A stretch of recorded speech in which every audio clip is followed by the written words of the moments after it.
On va essayer de créer un réseau fluvial dans cette entité du Languedoc en faisant la liaison entre le bassin de la Garonne et le bassin de l'Aude. Le canal du Midi, donc le canal royal du Languedoc au départ, a été créé pour un but simple, c'est de transporter des marchandises à travers le Languedoc.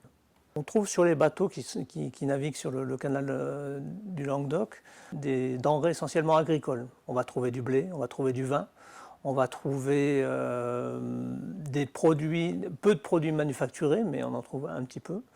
On peut trouver du marbre. Du côté de Caunes-Minervois, il y a les grandes carrières de marbre rose qui vont alimenter des chantiers, le chantier de Versailles par exemple, ou des chantiers à Toulouse, donc il faut le transporter. Le canal est très bien pour ça. Des matériaux de construction, de la pierre, du bois. Et puis on va trouver aussi, à côté des marchandises, on va trouver des passagers, puisqu'on a un transport de passagers dès 1674, dès l'ouverture des premiers tronçons du canal. On a des passagers qui prennent des bateaux, qui sont des bateaux mixtes d'ailleurs, qui embarquent des passagers et des marchandises.